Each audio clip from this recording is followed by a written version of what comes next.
Suivez tous les lundis, mercredis et vendredis votre émission Toc Toc.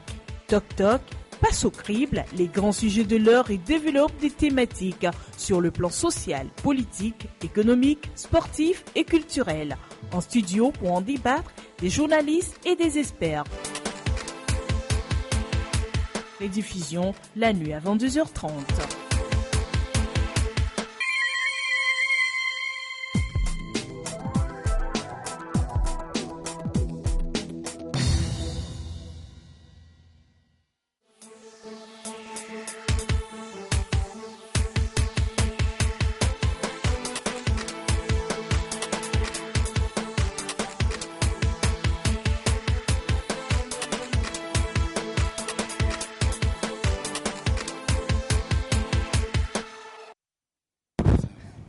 Mesdames, Messieurs, bonjour.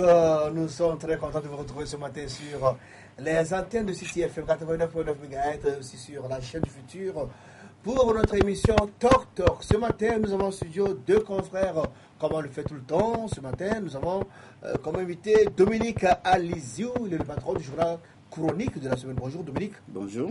Bonne heureuse année à toi. Merveille réciproque aux téléspectateurs de la RCF, la chaîne de futur. Et sans oublier la radio. Hein. C'est ça. Alors, en face de Dominique Aliziou, ce matin, nous avons Carlos qui est le patron du journal L'Indépendance Express. Bonjour Carlos. Bonjour Junior, bonjour chers téléspectateurs et téléspectatrices.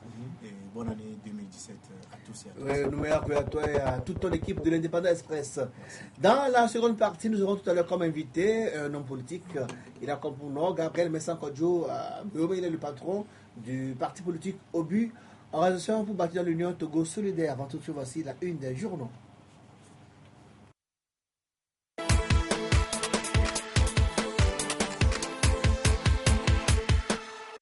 La une des journaux de ce lundi, nous sommes donc au 9 janvier 2017. Nous commençons par le quotidien privé Liberté. Liberté qui titre à sa une ce jour, message de vœux de Faure Gnassingbé, pas d'annonce forte pour 2017, déception au sein de la population. Lutte contre la corruption, que peuvent les membres de la haute autorité de prévention contre les gros corrompus et autres rétro-commissionnaires. Message de vœux de la CDPA, Brigitte Adiamagbo Johnson, nous avons l'impérieux devoir de poser les jalons pour mettre fin à 50 ans de régime RPT Unir.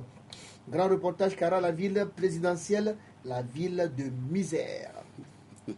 Togo Matin de l'école titre, dossier crise dans le scolaire, encore des menaces d'orage.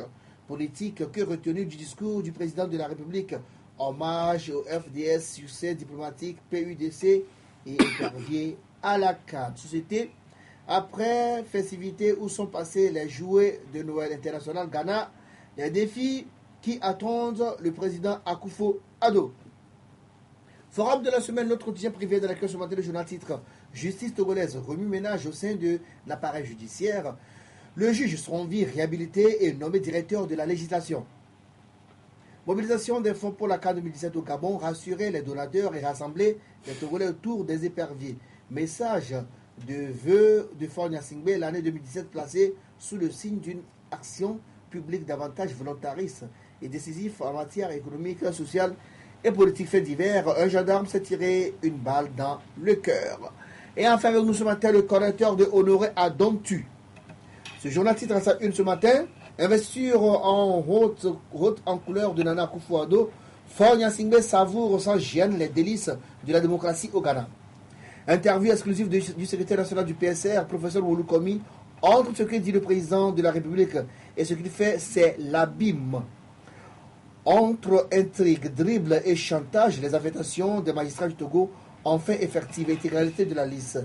Mais ça devient la nation un discours sans relief qui repeint l'avenir en pointillé du Togo. Enfin, quand les magouilles forcent la désaffection autour des éperviers. C'est bien, c'est tout pour aujourd'hui. Le jingle est derrière la première partie de l'émission.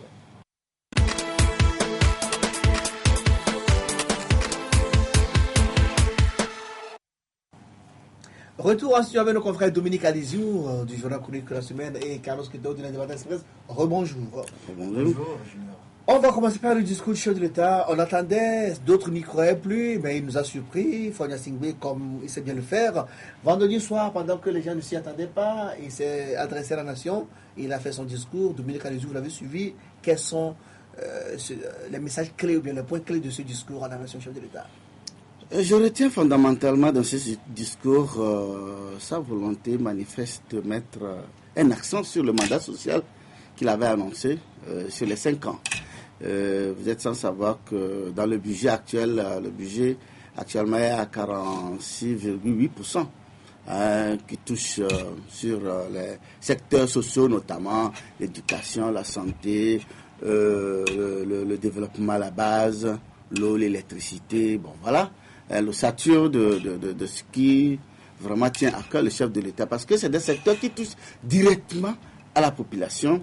Et la population tirera véritablement les dividendes dans ce budget 2017. Donc, il a parlé de PUDC, programme d'urgence pour le développement communautaire, qui dans lui-même va dans des régions. Il a lancé à Mandouri, puis il est allé pour la région de Savane.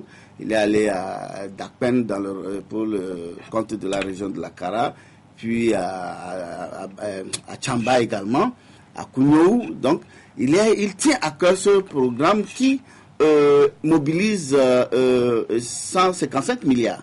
Et ce programme touche directement les besoins et les besoins urgents de populations qui en ont fait la demande. C'est-à-dire que ce n'est plus l'État qui allait imposer ce qu'il veut faire à la population, mais c'est la population même qui a exprimé les besoins pour son épanouissement. Donc, je crois qu'il tient beaucoup, il tient beaucoup à cela. Il a également parlé de la décentralisation en mettant l'accent sur le séminaire qui a eu lieu à l'hôtel Sarakawa, que le gouvernement prendra en compte les recommandations et mettra les moyens nécessaires pour que d'ici peu, je crois qu'à l'hôtel Sarakawa, il est prévu que l'élection se tienne en 2018. Donc, je crois bien que le gouvernement est véritablement engagé pour permettre aux Togolais d'asseoir la politique de la décentralisation, qui également est une gestion des affaires publiques par les populations à la base également. Donc, il a également parlé de la crise dans le secteur éducatif, où il a indiqué qu'il tient en compte, il met l'accent sur le dialogue, parce qu'effectivement, il y a un cadre qui est créé pour discuter sur les problèmes qui minent l'éducation, et sans oublier qu'avant qu'on aille en congé, l'État a décidé, le gouvernement a répondu à la deuxième revendication majeure des grévistes, notamment l'intégration de près de 11 500 enseignants. Donc je crois qu'en grosso modo, c'est l'essentiel du discussion de l'État. Que j'ai pu retenir. Alors Carlos, les gens ont suivi les discussions de l'État, mais sur les réseaux sociaux, on a vu que les Togolais sont restés sur leur soif et ils n'ont pas eu d'annonce forte. Les Togolais attendaient par exemple que le chef de l'État se prononce clairement sur le cas des grévistes, les enseignants qui sont en grève depuis plusieurs mois déjà, ou encore le chef de l'État soit clair sur la question des réformes politiques à opérer et il ne s'est pas prononcé dessus. Et il a touché quand même certains sujets, la décentralisation, le social et autres. Oui, c'est vrai. Vous avez dit tout de suite que c'est avec surprise. Le chef d'État fait une surprise à la population ou au Togolais en prononçant son discours après le jour normal, c'est-à-dire que le 31 décembre ou bien à la veille de l'année, ce qui ne devait pas être le cas. Et on doit, en tant que chef d'État, honorer certains moments solennels où la population attend. Et si on décale cette situation pour des raisons non justifiées, je ne pense pas qu'on est en harmonie avec son peuple. Ça, c'est le premier aspect. Mais c'est son style aussi, hein? Oui, bon, c'est-à-dire qu'une république ne doit pas se filier à l'humeur ou bien au style d'un chef d'État. Mais une république est incarnée par des règles républicaines qui sont imposées aux dirigeants. Donc on ne peut pas dire que, bon, aujourd'hui je ne me suis pas bien réveillé, donc le devoir républicain, je peux le bafouer et en attendant de revenir là-dessus. Ça, c'est la question de la République dans tous les pays du monde.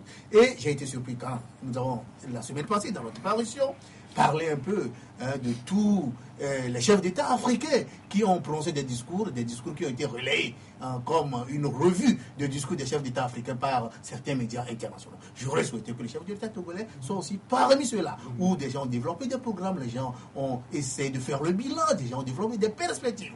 Et justement, sur le discours du président Faure Gnassingbé, on n'a pas senti un bilan assez exhaustif de l'année 2016. On n'a pas senti des perspectives qui constituent de grands enjeux qui doivent mener l'année 2017. On a plutôt vu une certaine légèreté, ce qui donne raison à ceux qui disent que le discours était creux et était plus ou moins vague, n'avait pas de quintessence à pouvoir accrocher l'opinion, que ce soit nationale et internationale.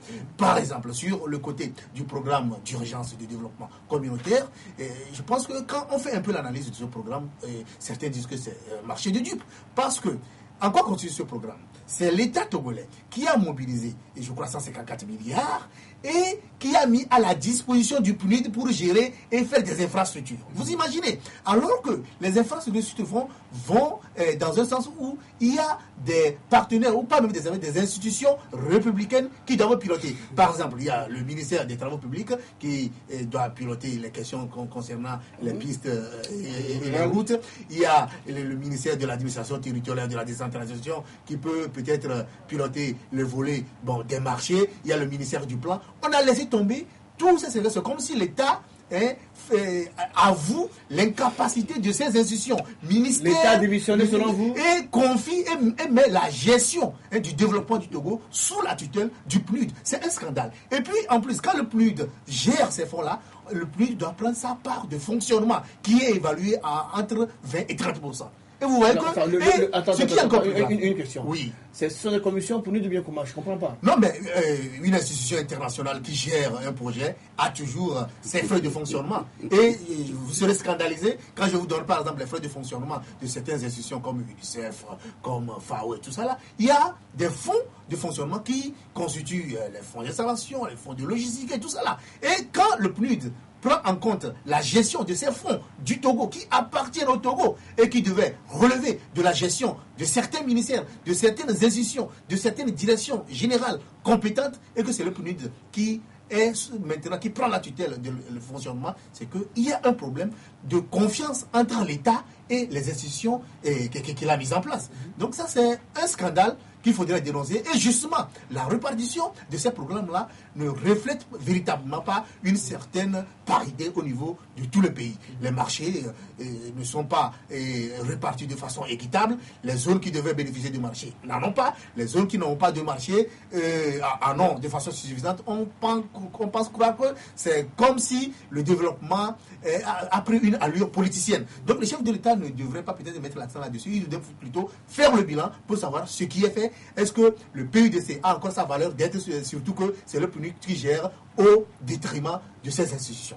Bon, il a salué la bravoure des FDS, les forces de défense et de sécurité. C'est normal. Le Togo est fondé sur une armée prétorienne qui est, je ne sais pas, qui nourrit l'existence même de l'État et du chef de l'État. C'est normal. Les FDS font des missions qui honore le Togo au niveau du maintien de la paix dans beaucoup de pays, et c'est normal. Et puis, les éperviers, le Togo va à la canne. Sur les questions des élections, notamment locales, là, au niveau de la décentralisation, on n'a pas senti le chef de l'État. Oui, on n'a pas le sens de l'État. Il a demandé de prendre en compte les recommandations et d'accélérer le chef de l'État devait donner des orientations claires et précises. C'est-à-dire que le fait de dire que le gouvernement n'a qu'à faire, c'est un peu vague. Il a instruit le gouvernement. Oui, il a instruit le gouvernement, mais je pense que si, au moins, le chef d'État nous disait qu'en 2018, les élections législatives seront couplées avec les élections locales et on pourrait avoir une décentralisation assez assurée avant 2020, là nous serons rassurés que nous avons le chef de l'État a créé des intervalles pour organiser les élections locales, ce qui constitue aujourd'hui le nœud des questions politiques. Sur les questions de réforme, je sais qu'il y a une commission qui a été mise en place 1 an après que cette commission a été créée, parce que c'est l'année passée, en début d'année 2016, que le chef de l'État avait créé le contenant des réformes constitutionnelles et constitutionnelles. Et c'est 1 an après, en décembre ou bien en début de cette année 2017, que les membres de ce comité et de cette commission ont été nommés. Donc là également, on n'a pas senti une certaine évolution, une certaine volonté de faire évoluer la chose politique en matière de démocratie, de décentralisation. Les questions comme la bonne gouvernance n'ont pas été soulevées. Et justement, la crise au niveau de l'enseignement n'a pas été éplorée. Et donc les Togolais sont restés sur leur faim face au discours. Merci Carlos. Rapidement, vous voudrez rebondir, Dominique. Oui, je voudrais dire à mon confrère que, ceux qui nous suivent, que le chef de l'État ne faisait pas un discours bilan, mais il présentait les vœux à la nation. Ouais. Et dans ces vœux, il a souhaité une bonne année aux Togolais. Et dans ses vœux, il a essayé d'effleurer d'une manière ou d'une autre. Dominique, vous précisez une précision. Oui. Ailleurs aussi, les chefs d'État, ils présentent leurs vœux à la nation, mais ils en profitent pour faire l'état de la nation. Moi, j'ai vu le chef d'État ivoirien et Ouattara, j'ai suivi Talon, les autres, donc. Ils ont présenté les vœux, mais ils ont fait le bilan, ils ont fait les annonces. Et dans ce bilan, il a touché du doigt les points saillants bizarrement. Et surtout, je voudrais aussi remarquer que, le chef de l'État, contrairement à ce qu'il a dit, Macky Sall a présenté les vœux le 31, et Patrick Talon l'a fait le 2, et Ouattara l'a fait le 3. Et donc, non. Le discours, je dis, mais ce n'est pas le 31, c'est moi. Je vous dis que j'ai suivi j'ai bien également suivi. Ils ne l'ont pas présenté le 31. Et Macky Sall l'a fait le 31, j'ai bien suivi. J'ai suivi Kaboré. Le 31, mais Patrick Talon l'a fait le 2. Non, c'est le 2. Mais je vous dis que le 31 n'a pas présenté, il n'a pas fait un discours. Mais c'est celui du 2, à l'occasion de la présentation de vœux, qu'il a présenté son discours. Okay, on continue. Bon, donc allons-y. Maintenant, revenons sur le cas PUDC dans mon confrère. Je crois que un bon journaliste, c'est lorsque c'est important pour surtout lui que je connais bien, de mener quelques petites investigations pour avoir des éléments qui abattent la chose. Non, monsieur, vous ne connaissez rien sur le PUDC et ça m'a un peu choqué. Le PUDC, vous êtes spécialiste du PUDC? Je ne suis pas spécialiste, mais j'étais en février à New York quand nous étions allés voir la présidente, la présidente du PNUD, Madame Hélène Clark. Yes. Et l'État a soumis le PUDC au PNUD et le PNUD a promis son appui financier. Le PNUD a promis également de faire le lobbying auprès des bailleurs, des partenaires pour accompagner le Togo dans ce projet dont le montant s'élève à 150 millions. On va y revenir. Et non, c'est important. C'est important. Et donc, ce que le PNUD disait, le PNUD ne réclame aucune commission. Le PNUD, non seulement le PNUD contribue financièrement, mais le PNUD, parce que c'est au fait une manière pour le gouvernement de rassurer les partenaires de la qualité de la gestion, de la rigueur dans la gestion de ce projet. Mais encore, dénonce-moi, dis déjà. Tu ne maîtrises même pas le projet. Tu ne maîtrises même pas le projet. Dommage. Actuellement, le Japon a promis. On va parler de la presse parce que le temps passe. Mais non, mais nous sommes on ne va pas laisser les téléspectateurs abrutis. Ok. Une minute. 30 secondes. Pour ajouter que le Japon a promis un appui de près de 3 milliards et d'autres partenaires également, la Banque mondiale et autres, ont promis leur part. Donc ce n'est pas un projet qui sera financé exclusivement par l'État togolais. Non. Donc la gestion, c'est un accompagnement ou un appui de la part du chef de l'État, du PNUD. Et le PNUD ne réclame aucune commission. Vous pouvez aller au PNUD et demander, on verra que rien n'a. Je connais bien le système de fonctionnement du financement du Japon. Dans 30 secondes, oui, dans un don au Togo récemment, le Japon a offert, je crois, 1 milliard, 300 millions de blé et du riz au Togo. Et dans les discours des officiels togolais, on a dit que le blé et le riz que le Japon donne, le Togo les vend et prend cet argent-là pour verser dans le PUDC. C'est ça. Quand moi j'ai mené mes enquêtes, la vente n'a pas été aussi effective comme il le faut et le PUDC n'a pas enregistré comme il le faut la vente des produits donnés par la nation je sais pas japonaise. vraiment. Je crois que non, c'est des informations totalement qui n'existent nulle part et que tu ferais mieux d'aller chercher de vraies informations. Pourquoi on a vendu du riz pour prendre l'argent? Mais c'est ainsi le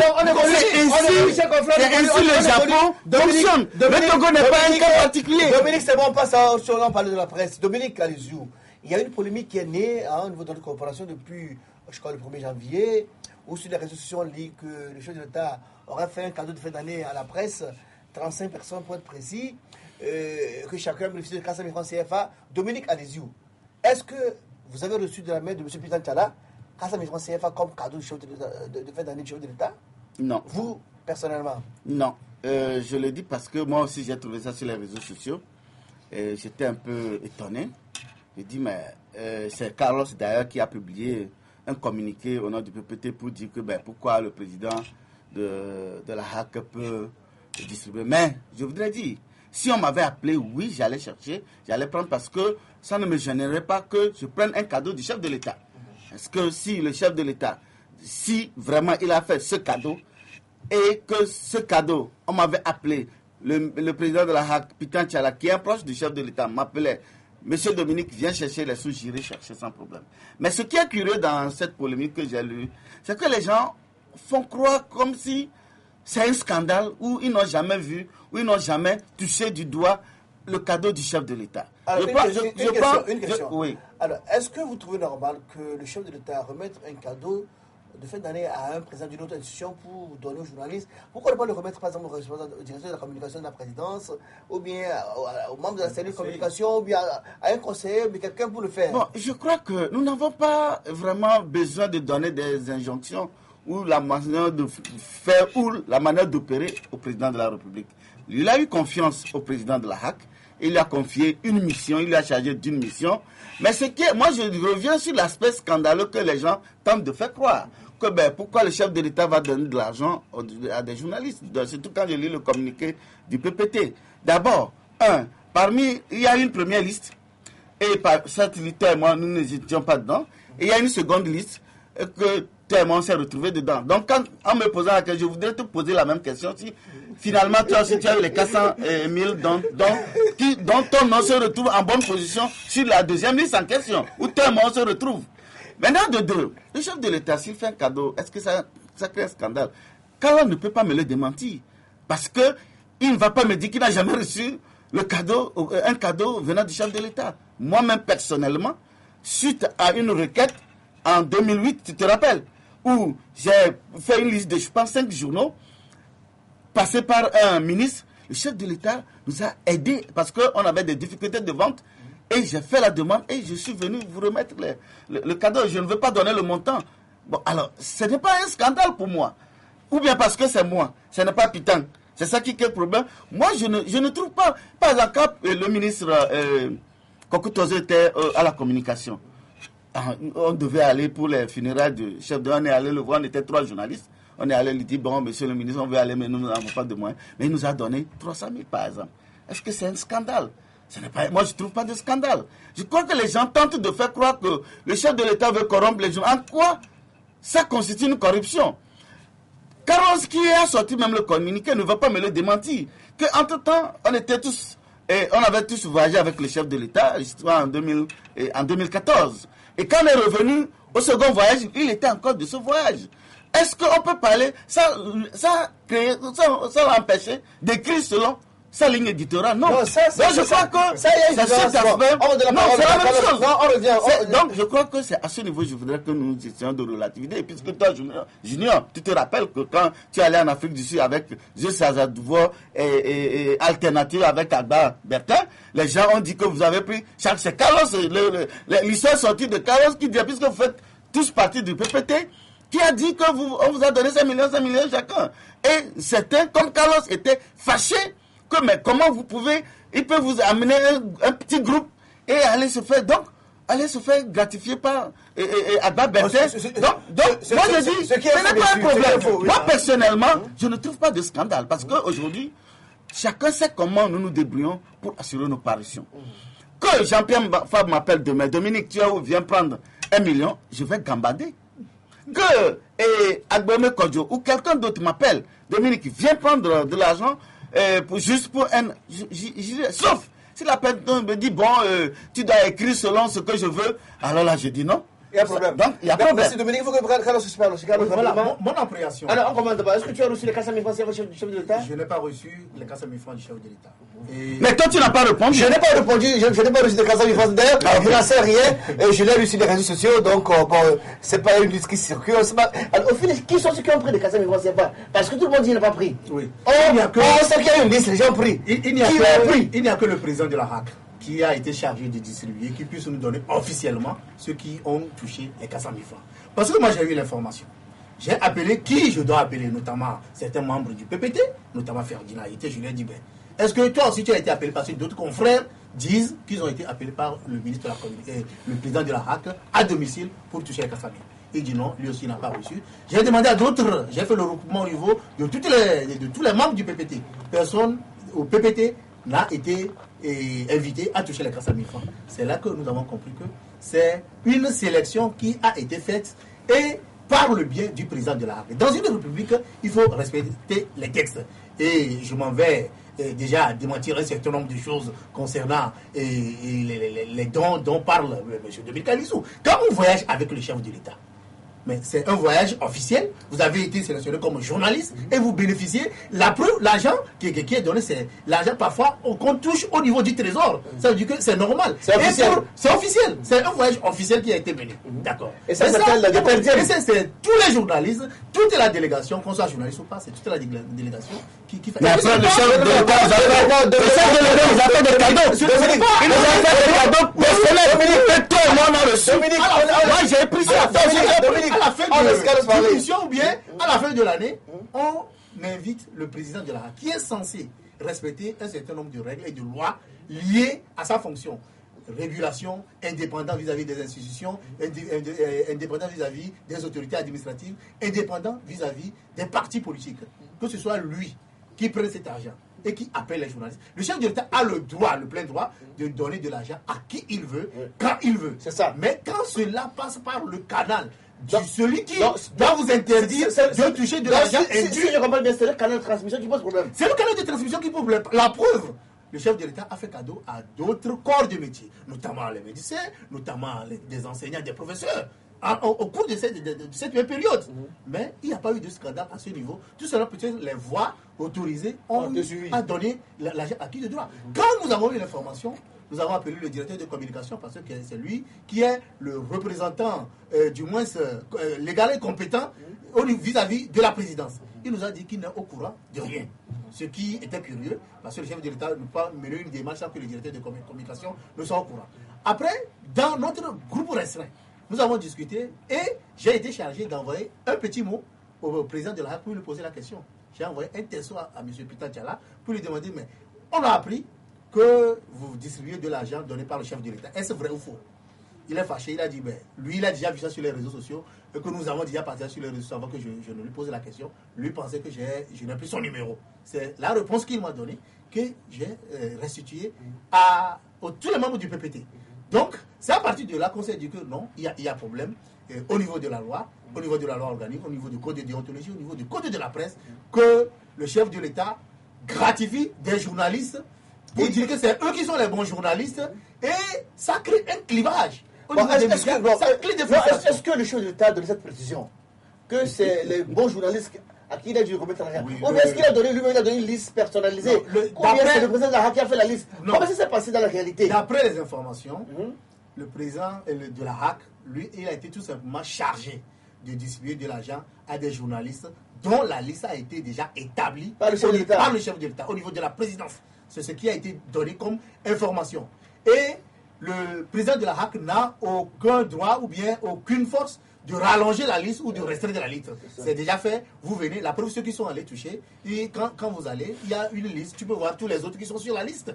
Et sûrement, c'est ça, les gens émargeaient. Et c'est ça qui a suscité peut-être la diversion des listes, où tantôt c'est une liste de 17, tantôt c'est une liste de 18, jusqu'à en arriver à une liste de 35 qui se partageaient. Seulement, finalement, moi je ne prenais même pas au sérieux les listes qui se divisaient parce que tantôt on met telle personne, tantôt on met telle personne. Comme si certains qui ont été déjà, entre guillemets, noyés dans cette affaire veulent se faire tremper aussi d'autres personnes.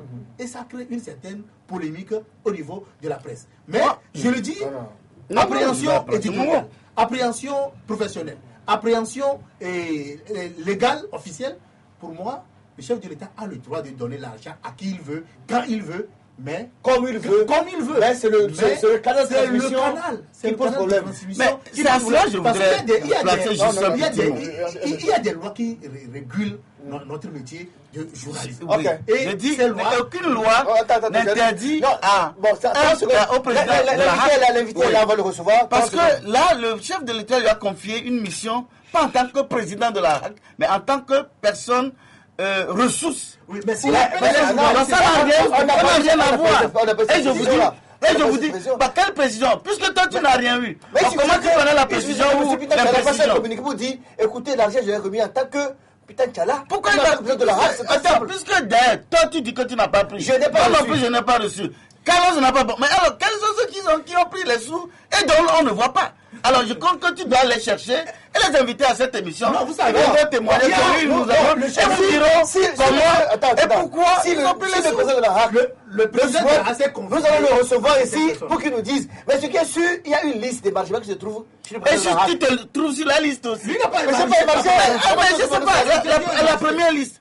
Est-ce que quelqu'un, on a vu l'émargement de quelqu'un? C'est une liste qui circule sur les réseaux sociaux. Et la première liste, toi et moi, on n'était pas dedans. Et la deuxième liste, on se retrouve. Alors, qu'est-ce qui justifie que tu es allé émarger ou tu n'as pas émargé? Il n'y a rien. Puisque c'est des trucs qui circulent. Moi, je crois que Carlos avait la liste. Et que c'est pourquoi il s'est vraiment empressé de prendre un communiqué juste pour noyer le président de la HAC. Pour noyer le président de la HAC. Et laisser entendre que le chef de l'État tente de corrompre les journalistes. Alors qu'il n'en est rien du tout. Si c'était tel est le cas, lui-même il avait je rappelle les termes du communiqué. Le communiqué est clair.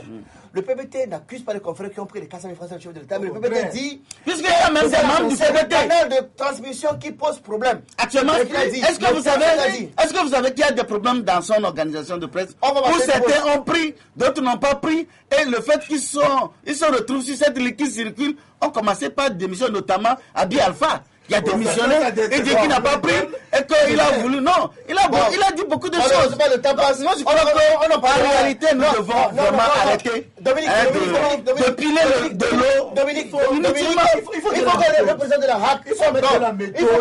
HAC arrête cette polémique. Il n'est pas obligé. En disant voilà, qu'est-ce qu'il oblige? Parce que là aujourd'hui, dis-moi, Junior, qu'est-ce qu'il oblige? Cette affaire crée la zizanie dans les médias. Moi, par exemple, même mon nom sur la liste, mais j'ai pas pris l'argent. J'ai pas demandé à ceux qui font circuler cette liste. Malheureusement, ce n'est pas. Est-ce que c'est Piton qui fait circuler la liste? Je demande si c'est Piton. Moi, je crois que c'est Carlos. Puisque la première liste est signée Bonero et la deuxième liste.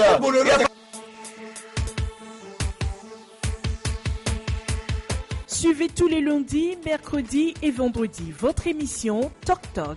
Toc Toc passe au crible les grands sujets de l'heure et développe des thématiques sur le plan social, politique, économique, sportif et culturel. En studio pour en débattre des journalistes et des experts. Rediffusion la nuit à 22h30.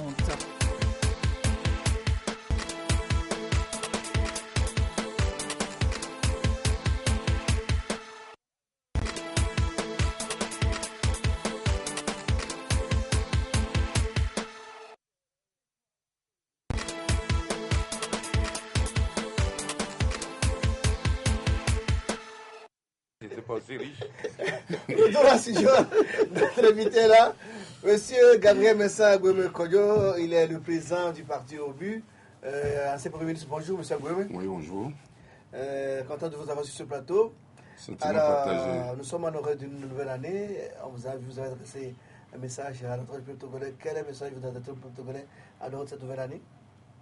message d'espérance, message de solidarité aussi, message de patience et également un message de mobilisation générale pour que nous puissions relever les défis auxquels nous sommes appelés, du moins en cette année, ces défis de mon pour nous. Comment augmenter la richesse nationale et assurer une meilleure répartition donc pour que le panier de la ménagère soit coloré.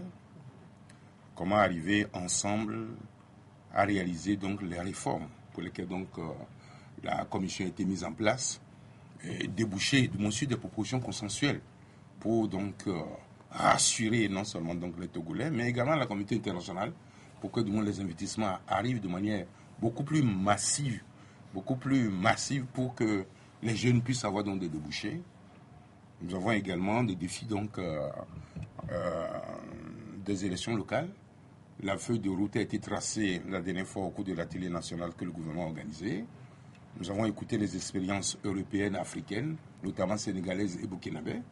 Mais maintenant, une feuille de route a été tracée. J'ai entendu dans le discours prononcé par le chef de l'État que des instructions fermes ont été données au gouvernement de mettre en exécution dans cette feuille de route, tout en associant de manière permanente et constante tous les acteurs politiques qui sont impliqués dans ce processus. Donc, je pense que cette année, nous avons donc un agenda, en tout cas, chargé, quitte à nous donc, chacun à son niveau, de montrer la bonne volonté, la sincérité, pour que donc, tout ce qui a été annoncé puisse être implémenté.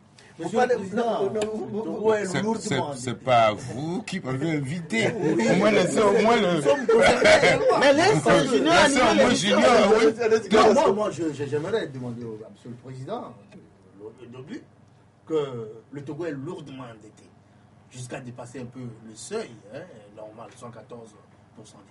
Est-ce que vous pensez que la bonne gouvernance est de rigueur? Est-ce que nous ne sommes pas allés un peu trop loin? Quelle appréciation faites-vous de la gestion économique du Togo pour demander de rester patient aux populations? Je pense quand même qu'il y a des investissements majeurs qui ont été réalisés. Je parlais du port autonome de Lomé, qui aujourd'hui, avec les investissements de plus de 500 milliards, c'est ça? 500 milliards de fonds, oui, CFA, notamment, donc je pense au terminal, au 3e quai de Bolloré, et puis Lomé terminal. Il y a des routes qui ont été réalisées, l'aéroport a été modernisé, et je considère que ce sont des infrastructures de base que lorsqu'elles sont intelligemment exploitées, pourront de toute façon créer de la richesse ici. Mais maintenant, par rapport à la gouvernance, nous entendons un certain nombre de choses. Je crois que par rapport, en tout cas, à la qualité de la gouvernance, et au cri, surtout de vous, les journalistes, le chef de l'État a décidé de mettre en place la haute autorité de lutte contre la corruption et les faits assimilés. Je considère que c'est aussi une réponse à vos cris. C'est vous qui, à longueur de journée, dénoncez, dans vos publications, un certain nombre de dérives. Il a répondu en mettant en place une commission, une haute autorité. Mais maintenant, cette haute autorité, je pense qu'elle doit avoir pour mission une double mission. D'abord la prévention, c'est-à-dire qui passe par la pédagogie. Expliquer aux gens, surtout les fonctionnaires d'État, ceux qui ont une responsabilité, que la mission que vous exécutez déjà payée n'exigez pas de toute façon de l'usager, de tout qui vous donne quelque chose ou une pierre à mettre sur le dossier afin d'assurer que la signature viendrait. Mais également, de toute façon, je pense que cette commission doit avoir également une dimension répressive, c'est-à-dire si les faits sont avérés, il faut punir, il faut sévir pour décourager. Donc, par rapport à cela, je dis, je ne suis pas aux affaires pour dire que oui, la gouvernance est absolument, strictement vertueuse, mais il y a eu un certain nombre de faits qui ont été dénoncés et pour lesquels le chef de l'État a répondu en mettant un instrument en place pour pouvoir donc prévenir éventuellement d'autres cas. Donc je considère que c'est difficile pour les Togolais, c'est difficile donc pour nous tous, mais si nous sommes sérieux, et que de toute façon, quand je dis nous sommes sérieux, aussi bien du moins c'est la population que ce qui nous gouverne, nous pourrions de toute façon faire la différence au niveau de la sous-région et donner de toute façon les moyens donc à nos populations de vivre dignement. Quand vous étiez aux affaires, il y avait la commission de lutte contre la corruption, Sorepa Aréa Dema commission de laquelle on faisait partie, par exemple, M. Foli Assiongbo, qui était nommé tout récemment. Est-ce que cette commission a eu ses résultats? Et vis-à-vis de ça, est-ce que vous pensez que les membres de cette nouvelle commission ont les mains libres pour faire le travail et avoir des résultats concrets? Si je veux peut-être parler vrai, la commission a été créée lorsque donc j'étais Premier ministre de la République. Elle a très bien commencé de toute sa mission, mais je crois que vers la fin, là, il y a eu des dérives. Et c'est pour cela qu'il y a eu des dérives, une tentative de politisation. Parce que vous avez dénoncé, ou bien vous le dites de façon générale? Parce que je crois quand même que dans M. Folivi nous écoute, il saura de moins qu'à plusieurs reprises, par rapport à un certain nombre de choses, j'ai dit donc il y a trop de publicité. Donc par rapport de moins cette chose. Je crois que dans cette commission, il ne sait pas s'il y a des experts comptables dedans, des financiers de haut niveau. Peut-être que la commission va s'adjoindre la compétence des personnes ressources qui peuvent analyser un compte de gestion, analyser le bilan et savoir de toute façon là où il y a les dérives. En tout cas, je n'ai pas vu ce profil là-dedans, je ne connais pas tout le monde, mais si ces profils-là ne font pas partie donc, de la structure donc, de cette haute autorité, il va falloir envisager de toute façon des personnes ressources de qualité qui connaissent la matière, des auditeurs qui peuvent analyser une situation et attirer l'attention de la haute autorité pour dire qu'ici, là, il y a des dysfonctionnements. Ouais. Moi, ma question, c'est le président. Aujourd'hui, vous avez parlé les élections locales pour lesquelles vous vous mobilisez, vous appelez à la mobilisation. Aujourd'hui, vous êtes vous êtes président d'un parti de l'opposition. Pas encore, pas chef de file. Vous êtes président de votre parti. Bon, et vous pensez que l'opposition aujourd'hui, face à des divisions que nous constatons par ici, par là notamment, le CAR qui a été divisé en deux, avec l'ASC qui, bon, pour le moment n'est pas encore divisé, mais qui a du mal, dans le président l'ASC est le fruit d'une division justement entre l'ASC. Maintenant, est-ce que vous pensez que l'opposition est en rang serré pour aborder ces échéances en devenir, puisque vous parlez de la mobilisation? Oui, je pense que, vous savez, pour les élections donc locales, l'intérêt majeur que le Togo a, en tout cas, à développer de ses collectivités territoriales, je ne pense pas que pour l'heure soit acté dans l'agenda de l'opposition la volonté de toute façon de faire liste commune au niveau de toute l'opposition. Je ne pense pas. Et en tout cas, nous, dans notre formation politique, nous pensons que nous irons, pas forcément de toute façon avec des regroupements, nous irons et nous mesurons de toute façon notre ancrage donc, sur le terrain, mais nous sommes convaincus que nous serons présents dans beaucoup de collectivités territoriales. Maintenant, la division de l'opposition de tout, ce n'est pas une bonne chose. Ceux qui espèrent de moins réaliser l'alternance au Togo n'ont qu'à aller en Gambie parce que ces 7 formations politiques qui se sont mises en place pour prendre le plus petit dénominateur commun, mais avec un engagement que si le mandat est 5 ans, donc si vous y allez, vous faites 2 ans et demi et vous venez. La mobilisation de toutes ces forces-là, c'est ça qui a permis à Barreau de gagner. Voilà. Et donc, ici, donc, quand je me proclame que de tout le monde, même seul, que je peux gagner, nous avons vu ce que ça a donné jusqu'à présent. Je pense quand même que, bon, l'expérience gambienne, il y a quelques leçons que nous pouvons tirer si réellement nous voulons réaliser l'alternance politique dans le pays. Le fait que Barreau a accepté faire 3 ans et organiser de l'organisation, donc c'est une bonne chose en principe. Mais le fait que c'est que Barreau ait dit je ne termine pas mon mandat, je vais aller de toute façon faire l'état des lieux, faire les réformes et je vous laisse venir. Donc je crois que ça a rassuré tout le monde. Si de toute façon ce que nous avons fait, que ce soit du moins en 2010 ou en 2015, les gens ont compris qu'il fallait tous se réunir, je crois que ça aurait donné d'autres résultats. Il y a des membres de la commission des réformes qui ont été nommés. Quelle analyse faites-vous de ces membres? Croyez-vous M. Aoumezounou, à M. Ayasso, à M. Machana, au professeur Kokuroko. Pensez-vous qui sont les personnes indiquées pour opérer ces réformes? Moi, je vais être très franc avec vous. Je pense que nous avons crié à Hui et à Dia que le chef de l'État traîne, il faut qu'il mette la commission. Nous-mêmes, dans l'adresse à la nation, nous avons réclamé cela. Il a fait. Mais maintenant, le bébé, on dit non, qu'il a un bras qui dépasse l'autre.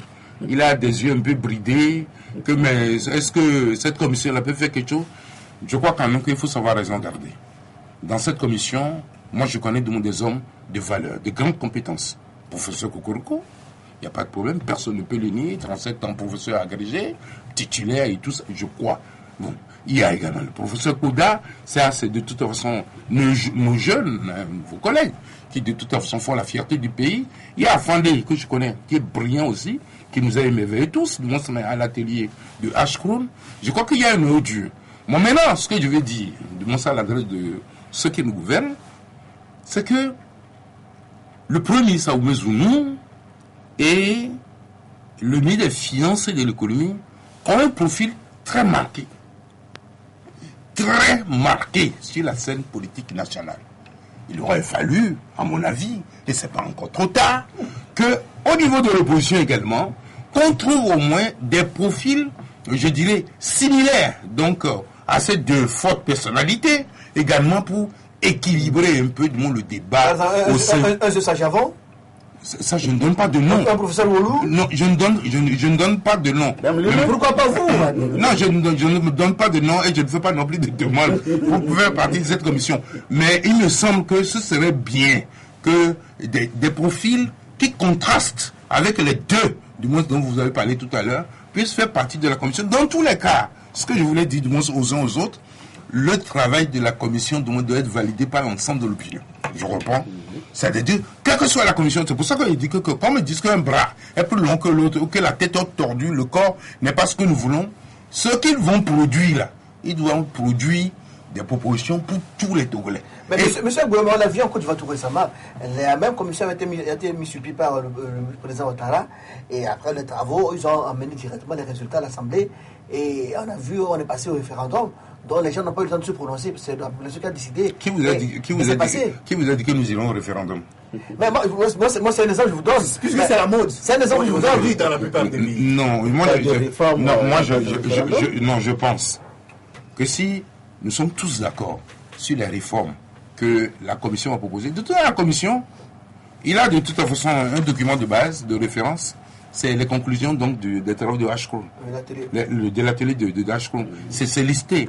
Je ne dis pas que les propositions vont se limiter uniquement au niveau de ce que nous avons fait de Ashkroun. Ils peuvent proposer d'autres choses. Et ce n'est pas tout le monde qui a été également au travail d'Ashkroun. Ceux qui n'ont pas été, la commission a l'obligation de les écouter.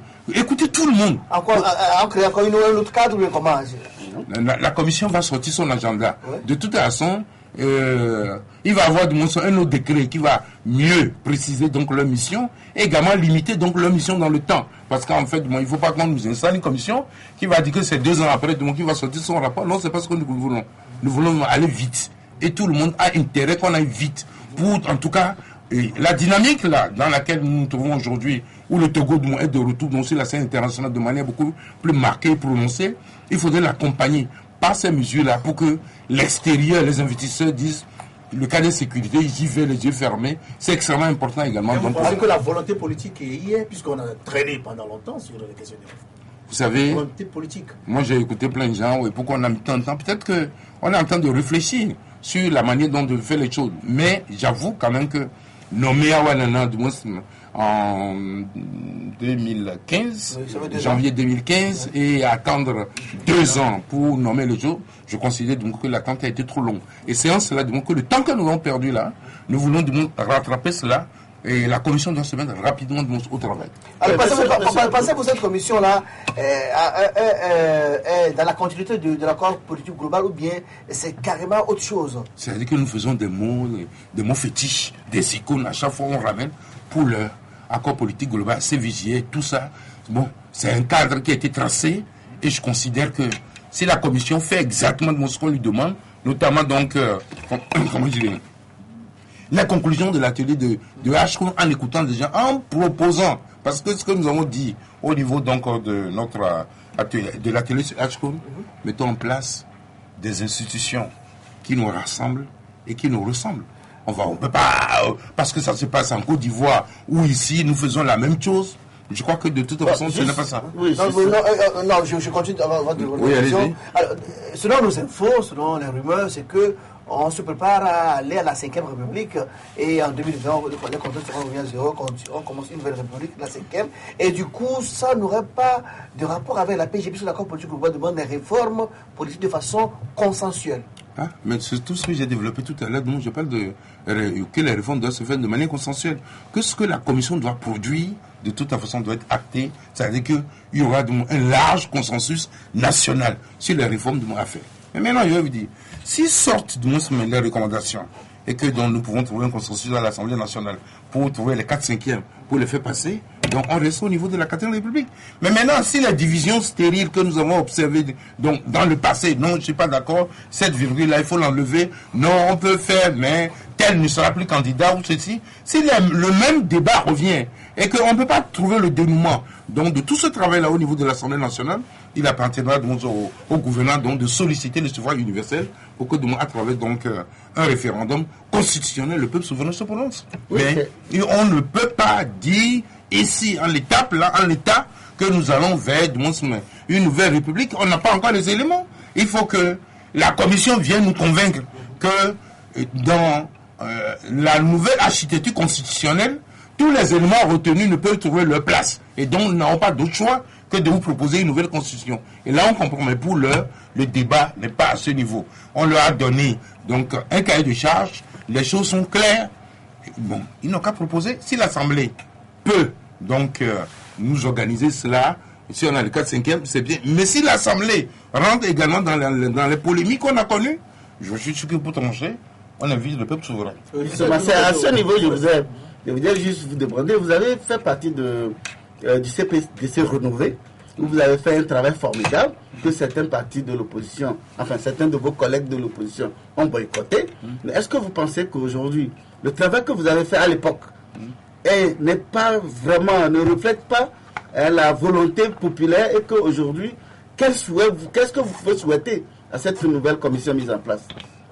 D'abord, que la commission prenne sa mission au sérieux. Je ne doute pas que de toute façon qu'elle la ferait, pour la simple raison que je connais des hommes de qualité dans ce truc et qui, eux, de toute façon, n'ont aucun intérêt de toute façon à s'amuser avec le destin de la nation. Je les connais. Donc, maintenant, ce que nous leur demandons, c'est d'aller vite. Il faut que dans 2 ou 3 mois, que nous puissions avoir une visibilité sur la mission qu'on leur a donnée. Il faut que la commission puisse être à même de nous dire dans 2 ou 3 mois, voilà du moins l'orientation que nous voulons donner à notre destin commun et que nous y adhérons ou que nous apportons des amendements pour améliorer. Donc, s'il y a un truc à dire aux gens, donc je dis à la commission, c'est qu'ils se mettent au boulot et qu'ils aillent rapidement. Mais maintenant, que le chronographe soit publié. Mais maintenant, ils vont publier. Mais maintenant, je crois que dès qu'on parle de réforme au Togo, là, il y a 2 choses. Limitation des mandats. Et de tout. De mode de scrutin. Oui. Et autre chose aussi. Vous êtes intransigeant sur... Non, j'en viens. Ouais. J'ai dit, dès qu'on parle de réforme là, il n'y a que ça. Je rappelle que pour le mode de scrutin, ça peut ne pas être la solution. Au Ghana, le nouveau président a gagné au premier tour. Le scrutin a 2 tours. Oui. Au Bénin. C'est le deuxième tour qu'ils ont gagné. C'est le deuxième tour qu'ils ont gagné. Avec des alliances qui se sont révélées désastreuses. Oui. À chaque fois, a permis à quelqu'un de gagner. Et puis après, de tout nouveau. Bref, pour dire que il faut que nous ayons un fichier électoral clair, transparent. Un fichier électoral clair et transparent. Que nous ayons également le déroulé du processus clair, transparent et juste. Voilà les grandes conditions.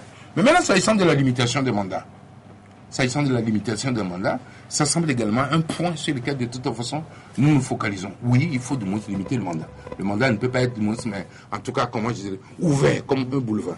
Mais maintenant, si nous faisons de moins les réformes, je crois quand même que nous sommes en matière de droit. Si de moins les réformes sont faites, ou si on parle d'une nouvelle république, je crois que tout cela, de toute façon, doit faire l'objet de... Une question à vous, M. Agboumi.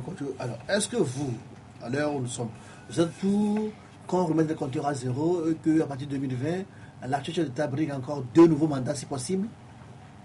Je ne pense pas que ce soit ma volonté qui compte. C'est ce que le législateur dit qui compte. La preuve, il a mis les candidats à l'élection. Et à quelle élection? 2020 par exemple. Attendez d'abord que j'exprime de toute façon cette volonté-là, au que de mon parti le dise. Pour l'heure. Vous n'êtes pas encore candidat. Comment on peut être candidat à une élection en 2020? On n'a même pas encore les règles du jeu et puis on se déclare candidat. Oui, en tant que leader de l'opposition, leader de parti politique. Vous savez, c'est les militants qui décident. Non négligeable. Si les militants décident de proposer quelqu'un d'autre. C'est pas vous la question. Ça peut arriver, non? Ça peut arriver. Non, moi, ce que je dis pour le moment, de toute façon, ce n'est pas encore sur notre agenda.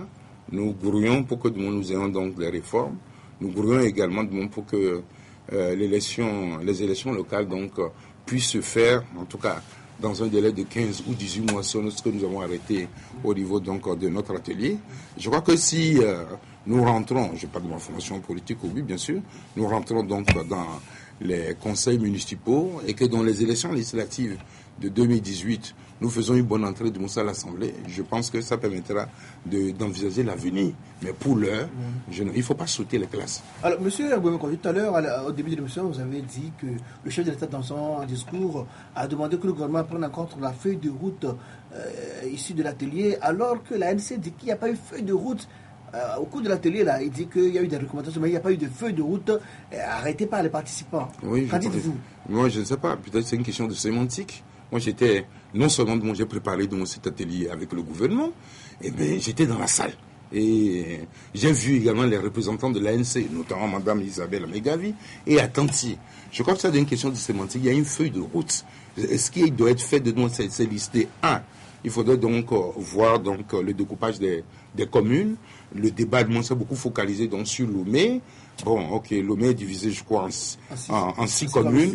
Bien sûr, et Baie, du moins, à 2 communes, en 6 communes, et qui devaient travailler, du moins, avec une intercommunalité. Bon, mais il y a d'autres qui disent également, donc, il faut, du moins, une mairie, du moins, à Lomé.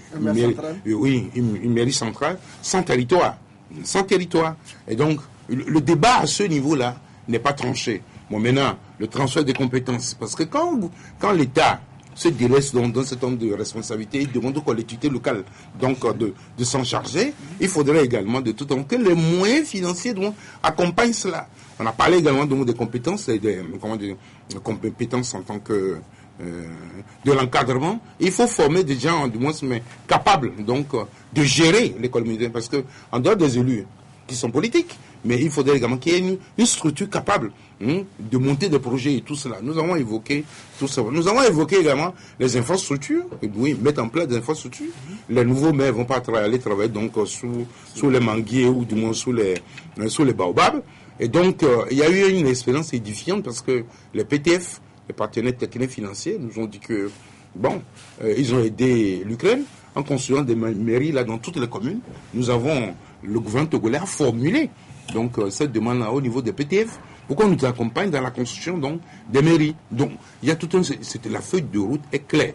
Et si le chef de l'État dit je demande au gouvernement d'appliquer cette feuille de route là en relation du moins avec tous les acteurs impliqués dans le truc, je crois que voilà. Alors ce que du moins l'ANC dit ou du moins le responsable de l'ANC dit, c'est une question de sémantique. Moi, j'ai le dossier, si vous voulez, demain après, je vous l'envoie. Alors, le chef de l'État s'est adressé à la nation, ça c'est la dernière question. Le vendredi dernier, on ne l'attendait pas, mais il s'est prononcé. Que dites-vous de son discours à la nation vendredi dernier? Je crois que dans le discours du chef de l'État a été très social. C'est-à-dire que c'est acté, donc sur le social. Et je crois que il a entendu les cris, donc de désarroi, en tout cas, d'une partie de la population, il a répondu. D'abord, si je veux structurer dans ce discours-là, il a rendu hommage. Il a rendu hommage à nos forces de défense de sécurité. Il a rendu hommage donc à la population togolaise pour sa mobilisation pour le succès donc du sommet donc sur la sécurité maritime.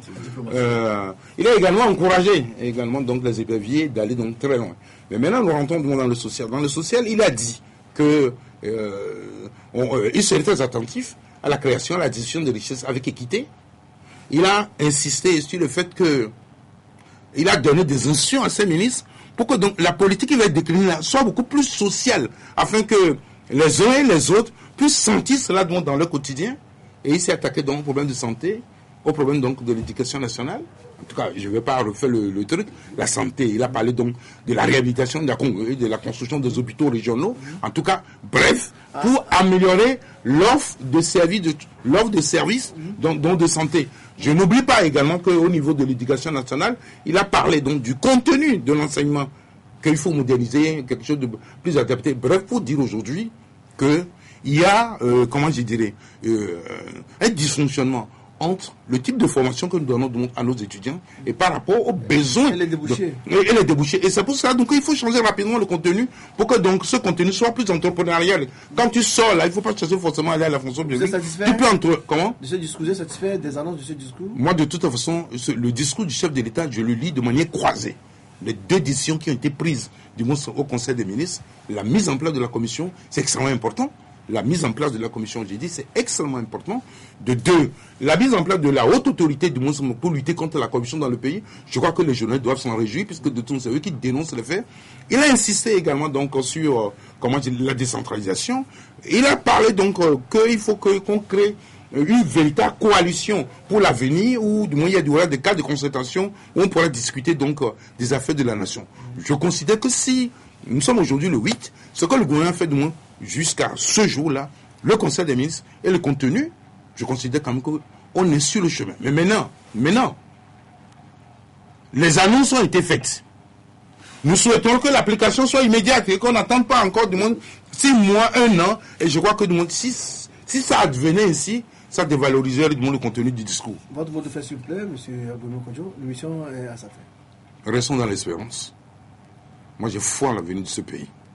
Mais nous devons être solidaires et responsables. Que Dieu bénisse à tous. Merci mesdames, messieurs, merci de nous avoir suivi Talk de ce lundi 9 janvier 2017 à Chemensi. Merci à Dominique Alizou du journal Produit de la semaine, merci à Carlos Koutaou, indépendance. Merci à M. Agboué Messankodo, et le président de l'OBU, Organisation pour partir dans l'Union, un Togo solidaire. Merci à vous tous, rendez-vous mercredi pour un nouveau numéro et portez-vous bien.